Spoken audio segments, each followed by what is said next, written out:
যদি করোনা নিয়ে আসার জন্য পিটিয়ে মারতে হয় তাহলে নরেন্দ্র মোদীকে মারুন, যে বিদেশ থেকে করোনাকে প্লেনে করে এনেছে। ধনী মানুষ লকডাউন যদি না তোলেন তাহলে বাড়িতে বাড়িতে খাবার পৌঁছে দিন এবং পরিযায়ী শ্রমিকগুলোকে, সন্তানগুলোকে, ভাইগুলোকে বাড়িতে পৌঁছে দিন। তা না হলে আগামী দিন ওরা কিন্তু এমনি মরবে না, পথে বেরিয়ে পড়বে। মৃত্যুর আগে লাখে লাখে, ঝাঁকে ঝাঁকে, কোটি কোটি তারা বেরিয়ে পড়বে দিল্লির দিকে, লং মার্চ করে দেখিয়ে দেবে। আজকে এই দেশের 85% মানুষ, দরিদ্র ক্ষুদ্র মানুষের অবস্থা এতটাই ভয়াবহ, তারা জানি না করোনা ভাইরাস তাদের কিচ্ছু করতে পারবে না, কিন্তু তারা হয়তো না খেয়ে মারা যাবে। তৃতীয় টার্মের লকডাউন চলছে, আমরা সবাই বাড়ির মধ্যে আছি।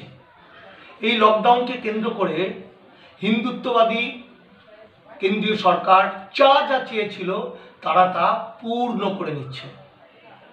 তারা চেয়েছিল দেশের 85% মানুষ দাসে পরিণত হোক। আজকে এই দেশের 85% মানুষ, দরিদ্র ক্ষুদ্র মানুষের অবস্থা এতটাই ভয়াবহ, তারা জানি না করোনা ভাইরাস তাদের কিচ্ছু করতে পারবে না, কিন্তু তারা হয়তো না খেয়ে মারা যাবে।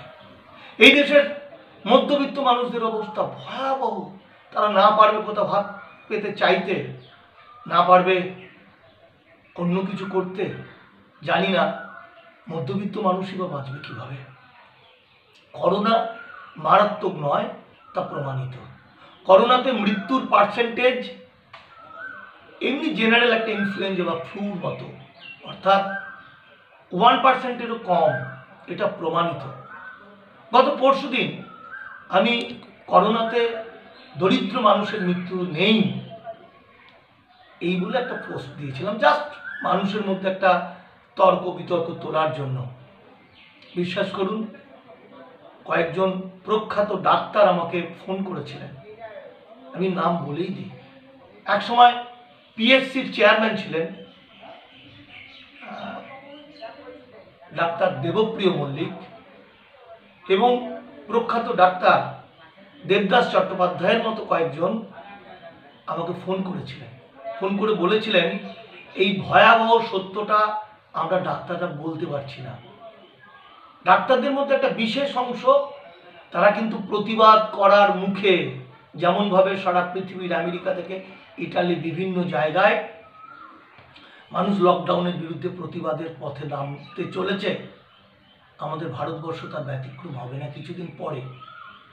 ডাক্তারদের মধ্যে একটা বৃহৎ অংশ কুসংস্কারাচ্ছন্ন, ধান্দাবাজ, মিথ্যাবাদী, যারা টিভিতে বসে বিজ্ঞাপনের লোভে, যেমন টিভি মিডিয়াগুলো করে সেইভাবে তাদেরও কোনো ধান্দার জন্য বসে বকর বকর করে। মনে আছে চৌধুরীবাবু, পিজির হার্ট স্পেশালিস্ট, মানে ডিপার্টমেন্টের হেড, হার্ট ডিপার্টমেন্টের, তিনি চিৎকার করে রাস্তায় বলছিলেন যে করোনা ভয়াবহ নয়, এখানে সেভাবে মানুষ মারা যায় না, ওইভাবে কুসংস্কার ছড়িয়েন না। আমরা সোশ্যাল মিডিয়ায় দেখেছিলাম এত বড় একজন ডাক্তারকে মানুষ কীভাবেই না অপমান করেছে, গালাগালি দিয়েছে। আমার মনে আছে বাংলাদেশের জাকির ডাক্তার সেই কবে থেকে চিৎকার করছেন ভারতের মাটিতে করোনা ওইভাবে হতে পারে না, করোনার মৃত্যু পার্সেন্টেজ কম, আজ প্রমাণিত। বন্ধু, আজকে যে বিষয় নিয়ে আমি বলবো সেটা আরেকটু ভয়াবহ। আপনারা খেয়াল করবেন, সরকার যে ঘোষণাগুলো টিভিতে বলছে এবং টিভির মাধ্যমে যে ঘোষণাগুলো করছে, আমরা মনে করছি সরকার সেগুলো দিচ্ছে বা সেগুলো করছে, সেগুলো বাস্তবটা কিন্তু খুব কঠিন। টিভিতে বলেই দায়িত্ব খালাস করছে, তারপর প্র্যাকটিক্যাল হওয়া কিন্তু খুব কঠিন, ম্যাক্সিমাম জায়গাটা হচ্ছেই না। এই যে আজকে আমাদের ভারতবর্ষের প্রকৃত সন্তান, যারা একদিন বাস্তবে যদি লকডাউন করে দেয় আমরা না খেয়ে মরে যাব, অর্থাৎ তারা যদি চাষ না করে, তারা যদি ফসল না ফলায়, তারা যদি কাজ না করে, তারা যদি কারখানায় প্রোডাকশন না করে, আমরা মারা যাব।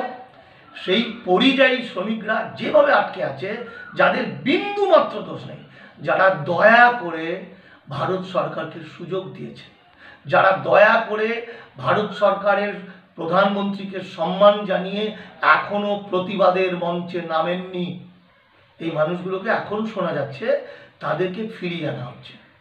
কিভাবে ফিরিয়ে আনা হচ্ছে? আমরা সবাই জানি তারা এখন ফিরছে, তাদের বাড়ির মানুষেরা তার প্রিয়জনকে পাবে, কত আনন্দের মধ্যে আছে। গতকাল এনডিটিভিতে একটা প্রোগ্রাম দেখলাম, অনেক রাত্রে 9টা 10টা, আপনারা দেখে নিতে পারেন। তাতে বলছে পরিযায়ী শ্রমিকরা কিভাবে ফিরবে, অর্থাৎ থানা থেকে অ্যানাউন্স করা হচ্ছে এবং সেখানে প্রচুর লাইন ফর্ম নেওয়ার জন্য। অ্যানাউন্সের পর তাদেরকে বলা হচ্ছে, ফর্ম দেওয়া হচ্ছে, এখানে একটা দরখাস্ত লিখতে হবে, বলা হচ্ছে সেই দরখাস্তটা ইংরাজিতে লিখতে হবে। কজন পরিযায়ী শ্রমিক ইংরাজি জানে বন্ধু? 1।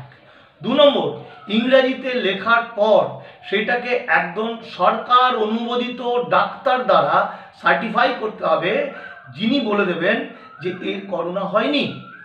অর্থাৎ এই লকডাউনের সময় ওই পরিযায়ী শ্রমিক যে খেতে পাচ্ছে না, যার কাছে 2 টাকা নেই, সেই মানুষটা কোন ডাক্তারের কাছে যাবে এবং কিভাবে তার সার্টিফিকেট লিখে দেবে? এবং ডাক্তারের কাছে যেতে গিয়ে তারা লকডাউন ভায়োলেট করার অভিপ্রায়ে মার খেয়ে মরে যাবে না তো বন্ধু? এবার ডাক্তারবাবু যখন লিখে দেবেন, তারপর সেটা আবার থানায় জমা দিতে হবে। থানা তখন ওই পরিযায়ী শ্রমিকের বাড়ি কোথায়, কোন জেলায়, কোন রাজ্যে, সেই রাজ্যকে চিঠি দেবেন। সেই রাজ্য সেই চিঠিটা পাবেন এবং সেই চিঠি পাওয়ার পর ভাবনা চিন্তা করে আবার লিখবেন হ্যাঁ পাঠিয়ে দেওয়া হোক। তারপর সেই মানুষরা ফেরার অনুমতি পাবেন নিজের পয়সাতে। কিন্তু সরকার কিন্তু ট্রেনের টিকিট কেটে দেবে না বন্ধু। যে শ্রমিকরা খেতে পায়নি, না খেয়ে 200, 300, 400 কিলোমিটার হেঁটে চলে এসছে, যাদের মধ্যে পথে 28 জন প্রাণ হারিয়েছে, যাদের পকেটে কিছুই নেই, সেই মানুষগুলোকে ট্রেনের টিকিট কেটে আসতে হবে বন্ধু। এমন এক সরকার ভারতবর্ষের আমাদের, আজকে পৃথিবীতেও তাই একই প্রমাণ হয়ে গেছে। সাম্রাজ্যবাদী এবং এই পুঁজিপতি দেশগুলো, ইভেন ভারতবর্ষ তাই অবস্থা, যেখানে ভারত সরকার 1% মানুষকে চিকিৎসা দিতে পারে না, যেখানে ভারত সরকার তার সন্তানদের 1 মাস ভালো মতো খাওয়ানোর ক্ষমতা নেই, ঘরে বসিয়ে রেখে। আমরা কাগজে দেখছি, টিভিতে দেখছি যে অমুকের বাবা মারা গেছে, অমুক জনকে পাঠিয়ে দেওয়া হলো, তার মেয়েকে তাকে আনার ব্যবস্থা হলো। বন্ধু, সেটা শুধুমাত্র ধনী মানুষদের ক্ষেত্রে, বড় লোকদের ক্ষেত্রে। কারণ এই কেন্দ্রীয় সরকার, নরেন্দ্র মোদী সরকার, যার শুধুমাত্র কোটটার দাম হচ্ছে 15 লাখ টাকা, সেখানে সোনা দিয়ে লেখা আছে নরেন্দ্র দামোদর মোদী। তাই আপনাদের সকলকে বলছি, আমরা দামাল বাংলার পক্ষ থেকে প্রতিবাদ করছি, আমরা ঘৃণা ছড়াচ্ছি এই কেন্দ্রীয় সরকারের বিরুদ্ধে। ইমিডিয়েট এখনই যদি আমাদের পরিযায়ী শ্রমিকদের, আমাদের প্রকৃত ভারতবর্ষের সন্তানদের, শ্রমিক কৃষক মেহনতি মানুষদের যারা আটকে আছে, যারা এই দেশের ভালো করার জন্য আটকে আছে বিভিন্ন জায়গায়, তাদেরকে ফিরিয়ে আনুন, তাদেরকে খাওয়া দাওয়ার ব্যবস্থা করুন, তাদেরকে গাড়িতে আনবেন না, প্লেনে আনবেন না, কিসে আনবেন, ভালোভাবে বাড়িতে ফিরিয়ে দিন। আর এই হিন্দুত্ববাদী মনুবাদীদের বলছি যে আরএসএস যাদের মিথ্যা করে প্রচার করে কুৎসিত মানসিকতা তৈরি করে দিয়েছে, সেই মনুবাদীরা কি করেছে, যখন পরিযায়ী শ্রমিকরা হাঁটতে হাঁটতে ক্লান্ত হয়ে বাড়ি আসছে, তখন তারা প্রচার করে দিয়েছে এরা করোনা ভাইরাস নিয়ে এসছে। এর মধ্যে কয়েকজনকে পিটিও মেরে দিয়েছে। বন্ধু, তাকে কেন পরিযায়ী শ্রমিককে মারছেন? সে আপনার বন্ধু, এর মধ্যে কোনো রাজনীতি নেই। যদি করোনা নিয়ে আসার জন্য পিটিয়ে মারতে হয়, তাহলে নরেন্দ্র মোদীকে মারুন, যে বিদেশ থেকে করোনাকে প্লেনে করে এনেছেন। ওই ধনী মানুষগুলোকে 14 লক্ষ মানুষ যারা করোনার মধ্যে ক্যারিয়ার ছিল অনেকে, যাদেরকে নিয়ে এসছে, দিয়ে ভারতবর্ষে করোনাটা ছড়িয়েছে, সেই নরেন্দ্র মোদীকে মারুন। আমি বলছি, দয়া করে সরকার, রাজ্য সরকার, কেন্দ্রীয় সরকার, সমস্ত সরকারকে বলছি যে এই মানুষগুলোর পাশে দাঁড়ান। এরা আপনাদের সন্তান, এরা দয়া করে, এরা ভোট দিয়ে আপনাকে চাওয়ালা থেকে আজকে দেশের প্রধানমন্ত্রী বানিয়েছে। নরেন্দ্র মোদীকে চাওয়ালা ছিল, সে প্রধানমন্ত্রী, সে চাওয়ালা হতেই পারে। তাই এই বদমাইশিটা বন্ধ করুন। লকডাউন যদি না তোলেন, তাহলে বাড়িতে বাড়িতে খাবার পৌঁছে দিন। এবং পরিযায়ী শ্রমিকগুলোকে, সন্তানগুলোকে, ভাইগুলোকে বাড়িতে পৌঁছে দিন। তা না হলে আগামী দিন ওরা কিন্তু এমনি মরবে না, পথে বেরিয়ে পড়বে।